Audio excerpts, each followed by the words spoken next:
Daniel, capítulo 2. No segundo ano de seu reinado, Nabucodonosor teve sonhos. Sua mente ficou tão perturbada que ele não conseguia dormir. Por isso, o rei convocou os magos, os encantadores, os feiticeiros e os astrólogos para que lhe dissessem o que ele havia sonhado. Quando eles vieram e se apresentaram ao rei, este lhes disse: "Tive um sonho que me perturba e quero saber o que significa."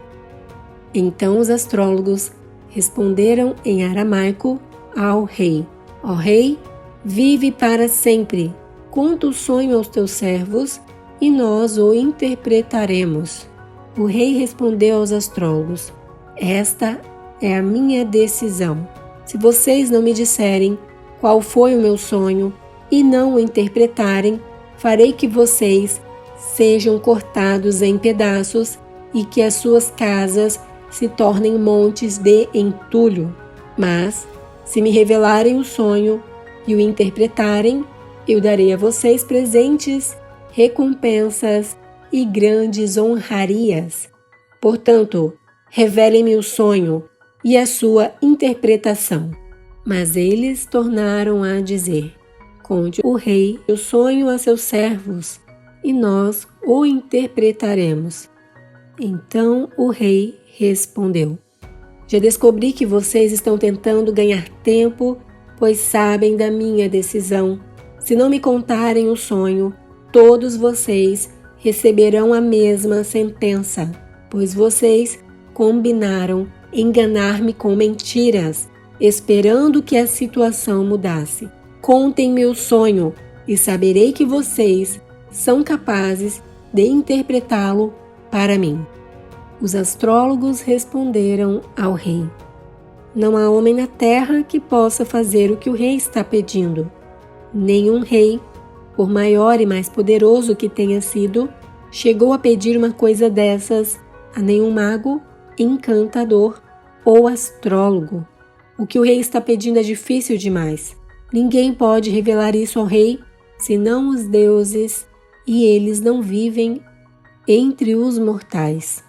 Isso deixou o rei tão irritado e furioso que ele ordenou a execução de todos os sábios da Babilônia, e assim foi emitido o decreto para que fossem mortos os sábios.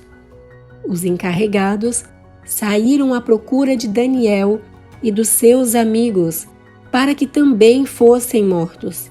Arioque, o comandante da guarda do rei, já se preparava para matar os sábios da Babilônia quando Daniel dirigiu-se a ele com sabedoria e bom senso. Ele perguntou ao oficial do rei: "Por que o rei emitiu um decreto tão severo?" Arioque explicou o motivo a Daniel. Diante disso, Daniel foi pedir ao rei que lhe desse um prazo e ele daria a interpretação. Daniel voltou para casa, contou o problema aos seus amigos, Ananias, Misael e Azarias, e lhes pediu que rogassem ao Deus dos céus que tivesse misericórdia acerca desse mistério, para que ele e seus amigos não fossem executados com os outros sábios da Babilônia. Então o mistério foi revelado a Daniel de noite, numa visão. Daniel louvou o Deus dos céus e disse: "Louvado seja o nome de Deus para todo sempre. A sabedoria e o poder a ele pertencem. Ele muda as épocas e as estações, destrona reis e os estabelece, dá sabedoria aos sábios e conhecimento aos que sabem discernir. Revela coisas profundas e ocultas, conhece o que jaz nas trevas e a luz habita com ele. Eu te agradeço e te louvo, ó Deus dos meus antepassados. Tu me deste sabedoria e poder e me revelaste o que te pedimos. Revelaste-nos o sonho do rei." Então Daniel foi falar com Arioque, a quem o rei tinha designado para executar os sábios da Babilônia, e lhe disse: "Não execute os sábios, leve-me ao rei, e eu interpretarei para ele o sonho que teve. Imediatamente, Arioque levou Daniel ao rei e disse: encontrei um homem entre os exilados de Judá que pode dizer ao rei o significado do sonho. O rei perguntou a Daniel, também chamado Beltesazar: você é capaz de contar-me o que vi no meu sonho e interpretá-lo? Daniel respondeu: nenhum sábio, encantador, mago ou adivinho é capaz de revelar ao rei o mistério sobre o qual ele perguntou, mas existe um Deus nos céus que revela os mistérios. Ele mostrou ao rei Nabucodonosor o que acontecerá nos últimos dias. O sonho e as visões que passaram por tua mente quando estavas deitado foram os seguintes. Quando estavas deitado, ó rei, tua mente se voltou para as coisas futuras e aquele que revela os mistérios te mostrou o que vai acontecer.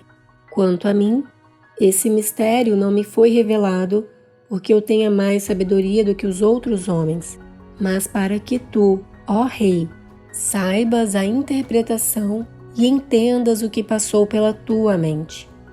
Tu olhaste, ó rei, e diante de ti estava uma grande estátua, uma estátua enorme, impressionante, de aparência terrível. A cabeça da estátua era feita de ouro puro, o peito e o braço eram de prata, o ventre e os quadris eram de bronze, as pernas eram de ferro e os pés eram em parte ferro e em parte de barro. Enquanto estavas observando, uma pedra soltou-se, sem auxílio de mãos, atingiu a estátua nos pés de ferro e de barro e os esmigalhou. Então o ferro, o barro, o bronze, a prata e o ouro foram despedaçados, viraram pó, como o pó da debulha do trigo na eira durante o verão. O vento os levou, sem deixar vestígio. Mas a pedra que atingiu a estátua tornou-se uma montanha e encheu a terra toda. Foi esse o sonho, e nós o interpretaremos para o rei. Tu, ó rei, és rei de reis. O Deus dos céus concedeu-te domínio, poder, força e glória. Nas tuas mãos ele pôs a humanidade, os animais selvagens e as aves do céu, onde quer que vivam. Ele fez de ti o governante deles todos. Tu és a cabeça de ouro. Depois de ti surgirá um outro reino, inferior ao teu. Em seguida surgirá um terceiro reino, reino de bronze, que governará toda a terra. Finalmente, haverá um quarto reino, forte como o ferro, pois o ferro quebra e destrói tudo. E assim como o ferro despedaça tudo, também ele destruirá e quebrará todos os outros. Como viste, os pés e os dedos eram em parte de barro e em parte de ferro. Isso quer dizer que esse será um reino dividido, mas ainda assim terá um pouco da força do ferro, embora tenhas visto ferro misturado com barro. Assim como os dedos eram em parte de ferro e em parte de barro, também esse reino será em parte forte e em parte frágil. E, como viste, o ferro estava misturado com o barro. Isso significa que se farão alianças políticas por meio de casamentos, mas a união decorrente dessas alianças não se firmará, assim como o ferro não se mistura com o barro. Na época desses reis, o Deus dos céus estabelecerá um reino que jamais será destruído e que nunca será dominado por nenhum outro povo. Destruirá todos os reinos daqueles reis e os exterminará, mas esse reino durará para sempre. Esse é o significado da visão da pedra que se soltou de uma montanha, sem auxílio de mãos. Pedra que esmigalhou o ferro, o bronze, o barro, a prata e o ouro. O Deus poderoso mostrou ao rei o que acontecerá no futuro. O sonho é verdadeiro e a interpretação é fiel. Então o rei Nabucodonosor caiu prostrado diante de Daniel, prestou-lhe honra e ordenou que lhe fosse apresentada uma oferta de cereal e incenso. O rei disse a Daniel: não há dúvida de que o seu Deus é o Deus dos deuses, o Senhor dos reis e aquele que revela os mistérios, pois você conseguiu revelar esse mistério. Assim, o rei pôs Daniel num alto cargo e o cobriu de presentes. Ele o designou governante de toda a província da Babilônia e o encarregou de todos os sábios da província. Além disso, a pedido de Daniel, o rei nomeou Sadraque, Mesaque e Abdenego, administradores da província da Babilônia, enquanto o próprio Daniel permanecia na corte do rei.